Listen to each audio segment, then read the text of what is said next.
Verse 67.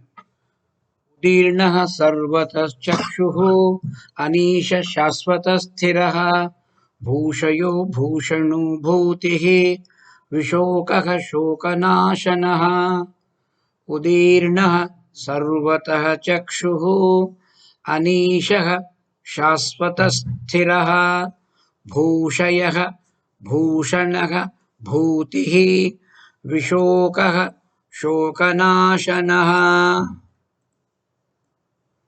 उदीर्णः transcendent. Transcendent, finite, is beyond all finitude, beyond all limitations, beyond any change, and therefore beyond decay. In this respect, he is totally different from ordinary mortals, transcending all equipments of our experiences and residing in all of us as the self, the supreme self, supreme consciousness. Udirnaha means reveling as the immutable transcendental reality, the sole substratum for the entire universe of infinite forms and actions. The vision of such transcendent supreme is all encompassing. He can see everywhere all the time, symbolically represented as having sarvataha chakshuhu. Sarvataha chakshuhu means having eyes everywhere. Having eyes everywhere actually means he is the eyes of everyone. He is enabling, acting through eyes of every living being. Gita describes the Supreme, the pure consciousness, as having hands and legs everywhere, eyes, faces, mouths everywhere. Vishnu, as a universal consciousness, sees through all eyes in the world. Hence, he is described as Sarvataha Chakshuhu. Actually, but for him, all eyes are blind. Without him, none of us can see anything. Without the supreme consciousness enabling our senses, all senses will be useless, inert. Therefore, all eyes are only his. As mentioned earlier, Bhagavad Gita beautifully describes this in verse 13 of chapter 13. Sarvatah panipadam tat सर्वतः अक्षि शिरः मुखम् सर्वतः श्रुतिमत् लोके सर्वम् आवृत्य तिष्ठति. That means the Supreme exists in this world, loke avritya tishtati, having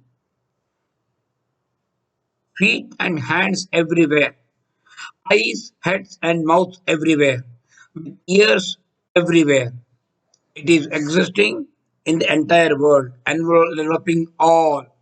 Sarvataka panipadam tat sarvatokshishiro mukham sarvataka shrutimaloke sarvamavrutya tishtati. Anishaha, sovereign, one who has none to lord over him. Ishe kaschana, there is nobody to lord over him. Supreme Lord, he is the Supreme Lord. None rules over him. This is mentioned in Narayana Upanishad. The Supreme, the Supreme Being is without any change or modification. He is eternal and stable. So he is called Shasvata Sthiraha. Shasvata Sthiraha is a compound name of two words. Shasvataha Sthiraha, eternal and stable. One who is eternal and stable is the Supreme Being, never changing, not undergoing any change whatsoever, unaffected by time, place, situation, environment, attributes, anything. He is permanent, that is eternal. At the same time, he is also stable. Stiraha. Now, it is the body which changes, the mind which gets modified, the intellect grows into different new dimensions, but the consciousness illumining them all right from our birth to our death remains unchanged. The supreme consciousness is the light of knowledge. It is ever the same. It is with us and remaining unchanged through our childhood, through our youth, in our middle ages and old age. It is a changeless, supporting all the changes which happen in the world, which happen in our body. Our body is changing every moment, every second. Hundreds of cells in our body are dying. Gradually, we are aging. Changes do take place, but the changes substratum is the supreme consciousness. Verse 24 of chapter 2, Sankhya Yoga says, Achedhyah ayam adahyah ayam. Ayam refers to the supreme self, the supreme consciousness.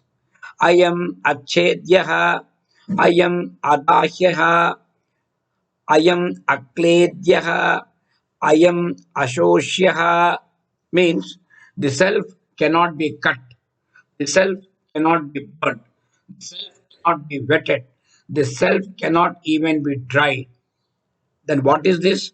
This self is Nityaha, eternal, Sarvagataha, all pervasive, Sthanuhu, stable, Achalaha, immoving, Sanatanaha, ancient, I am. This particular self is I am Nityaha, Sarvagataha, Sthanuhu, Achalaha, Sanatanaha. Read together, this verse will be like this. Achedyoyam adahyoyam akledyo ashyosya evacha nityaka sarvagataka sthanuhu achaloyam sanatanaha. The Supreme is so powerful, so mighty, but it is extremely humble. It is demonstrated by Lord Rama sleeping on the ground. Bhushayaha, lying on the ground, resting on the ground. Bhushayaha has multiple meanings. It refers to Lord Rama who rested on the shores of the ocean. Actually, he, he, he was lying on the ocean, shore of the ocean for 3 full days, praying to Samudra to give way to the Vanara army. Bhushaye asmin iti bhushayaha. One who sleeps on the earth is Bhushayaha. It is Mahavishnu. It is Bhupati, the consort of Mother Vishnu. Now, one in whom the entire world rests at the time of dissolution is Mahavishnu. So this can be one more meaning of Bhushayaha. The image of Mahavishnu resting on the ground, reclining on the ground, can be seen in various well known temples of Vaishnava Sampradaya in Srirangam, Kanchipuram, Mahabalipuram, Tiruvallur, Nellore, and so many other places. He not only sleeps on the ground, not merely sleeps on the ground, but is also adorns the mother earth. He is an ornament for the mother earth. Bhushanaha, Bhushayaha, Bhushanaha, Bhushanaha, adorning the world. One who adorns the world physically with infinite beauties of his creation, emotionally with his love and other finer instinct, intellectually with all his great, noble, beautiful thoughts. He has continuously enriched the human life, human history, and human culture. So he is called Bhushanaha. He is also called, there is a nice Kirtana, Bhushana Bhushana. Is ornament of ornaments. Lord Narayana, in his various incarnations, has also been glorified as the world itself. The Supreme Being is the very existence, what we call beingness. When you say being, the most important is the be factor. So he is the beingness, he is the very existence of the universe called Bhutihi. Bhutihi is existence, beingness. So one who is the pure beingness, pure existence, it is the supreme bhuti, is one of the glories of Mahavishnu. Bhagavad Gita says very categorically, whatever being, what that means, whatever living being is found to be glorious, vibhutimat, prosperous, shrimat, powerful, urjitam. So whenever you find any of these great attributes, any being, Krishna says, tells Arjuna, know that to has sprung from me. Know that to be has sprung from a spark of my splendor. My of my splendor, even a spark is enough to give vibhuti to the entire world. Yat yat vibhuti mat sattvam srimat urjitam eva va tat tat eva avagachatvam mama tejaha amsha sambhavam. Yad yad vibhutimad sattvam srimaturjitameva va tattadevavagachatvam mama tejomsha sambhavam. Because of these great attributes, he is totally griefless. Vishokaha, without any shoka, without any grief, griefless. Narayana is sorrowless. He is griefless because he is the self. He is the supreme self, transcending all matter vestiges. Grief or a sorrow is associated with the mortal, changing, temporary, ephemeral human body. When he does not have a body at all, he is only enabling the body. Obviously, he himself cannot have any sorrow or a grief. Body, mind, intellect level, there are agitations. So there are sorrows. But he is beyond mind, body, mind, intellect, equipment completely. So he is beyond them all. As absolute reality, he is indicated as all blissful, Paramanandaha. Now, disturbance of sorrow or grief can never pollute his nature of infinite bliss. This is called Ananda, Paramananda. He is ever contented, ever desireless. Now, such a supreme being, he is griefless, but he is also the one who destroys grief in all his devotees. Shoka Nashanaha, destroyer of grief, destroyer of all sorrows of his devotees. Actually, he lifts the suffering ego sense out of its meaningless identification. Sorrow comes from identification with the body. It's the body which is undergoing changes.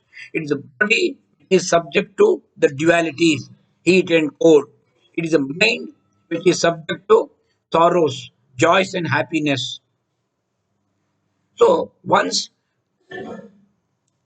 the diva is able to disassociate with the body and the mind and the intellect, then he will be free from all sorrows.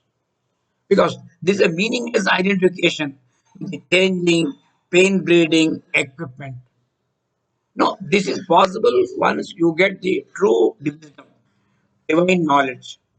Lord Krishna promises in Bhagavad Gita, Tesham aham samudharta mrityu samsara sagarat bhavami na chirat partha mai aveshita chetasam.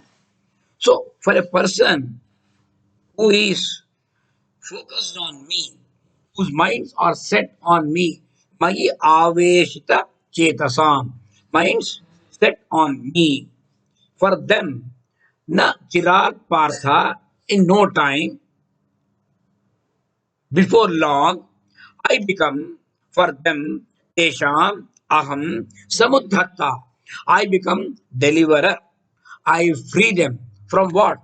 From Mrityu Samsara Sagara, from the ocean of death-bound mundane existence called Samsara. I'll free them from this problem. This is what it is.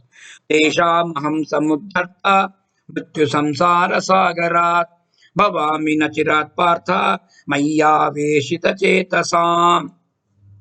He is Shoganashanaha, destroyer of grief. as a destroyer of grief, destroyer of sorrows of his devotees. There are any number of instances in our Puranas. He saved the honor of Draupadi in the Kaurav Sabha. He listened to the innocent pleas of Dhruva, the boy devotee, and gave him what he wanted. He said, "You will have a right to sit on the lap of your father. That means you will be treated equally with your younger brother. And being the elder brother, you will get the kingdom." That is what Mahavishnu told Dhruva. He saved Gajendra from the death grip of the crocodile. Once Gajendra says, "Tvameva Sharanam Mama," immediately he comes rushing and saves Gajendra. He saved Prahalada umpteen times for his own father, the Rakshasa Hiranyakashipu, who tried to, and he would try to convince Prahalada not to utter the name of Vishnu. He never did that. He never listened to his father. So the father was extremely angry. He wanted to even kill him. He tried his best, but every time he tried, he failed because Mahavishnu was there to support Prahlada, help him rescue Prahlada. And Mahavishnu, as Lord Rama, gave salvation to Shabari. Shabari, who was waiting, the Shishya of Matanga Rishi, who was waiting for him from ages, went there. Shabari did not come to Rama. Rama went to Shabari in search of Shabari, went there and gave liberation to Shabari. And in the case of Ramadasu, which is in the southern India, who was imprisoned for an allegation of misappropriation of public money for building the famous Bhadrachalam Ramdas temple, Bhadrachalam Rama temple, who was put in prison in Golconda prison. The legend says Rama and Lakshmana personally appeared in the team of the Golconda king and gave him, repaid whatever was supposed to be the debt of Ramadasu to the treasury.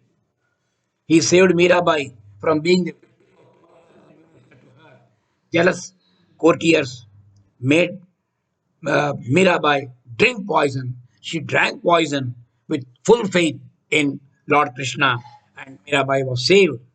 So there are so many other examples are there by in which our Puranas are full of them, where Supreme Being will always appear and destroy the grief, take away the problems and sorrows of all true devotees.